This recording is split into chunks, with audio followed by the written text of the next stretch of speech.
આપ જોઈ શકો છો જે રોડ ઉપર અમે ઊભા છીએ એ રોડ હાલ થોડાક મહિના પહેલા 2.14 કરોડમાં બનેલો છે આ રોડ અને બન્યાને ફક્ત 15 દિવસમાં આ રોડ તૂટી ગયો છે। अगर ये रोड 1 साल तक टिक गया ना तो हमारे पास अगले साल कोई काम नहीं बचेगा।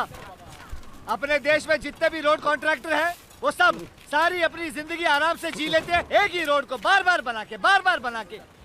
भाऊ इस देश का क्या होगा? देश का क्या होगा? पहले मैं खुद तो बन जाऊं फिर बाद में देश को बनाऊंगा। और दोस्तों आज आम आदमी पार्टी कार्यकर्ता अहींया आणंदना नवा बस स्टेशन आगळ उभा थया छे। आ फक्त कहेवातो नवो बस स्टेशन छे, न अहींया नवा रोड, न नवी सुविधा, न नवी बसो।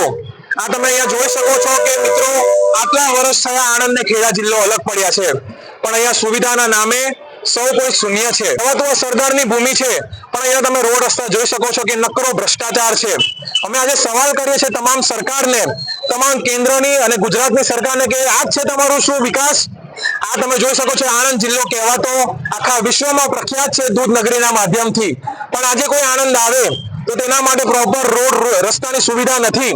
આજે તમે જોઈ શકો છો કે આણંદમાં ચારે બાજુ ભ્રષ્ટાચાર છે। આ નવું બસ સ્ટેશન છે, આ બાજુ તમે જાઓ તો સામરખા ક્રોસિંગ છે, આ બાજુ જાઓ તો ગ્રીડ ક્રોસિંગ છે, આ બાજુ જાઓ તો ગણેશ ક્રોસિંગ છે। કરોડો રૂપિયાના માધ્યમથી આ રસ્તો બનાવવામાં આવ્યો છે।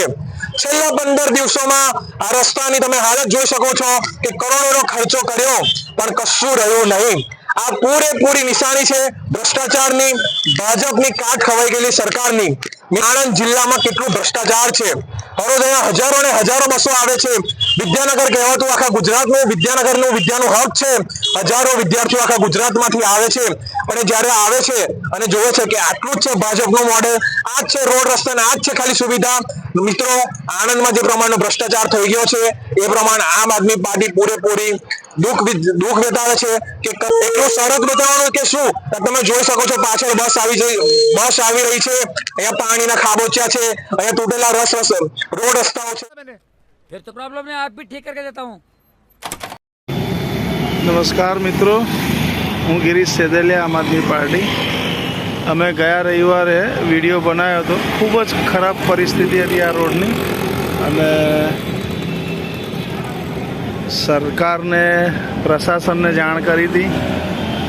પ્રશાસને ધ્યાન લીધું, ધ્યાન દોર્યું અને કામ કર્યું, એના માટે પ્રશાસનનો ખૂબ ખૂબ આભાર। જોઈ શકો છો કે રોડની અવસ્થા સારી થઈ ગઈ છે।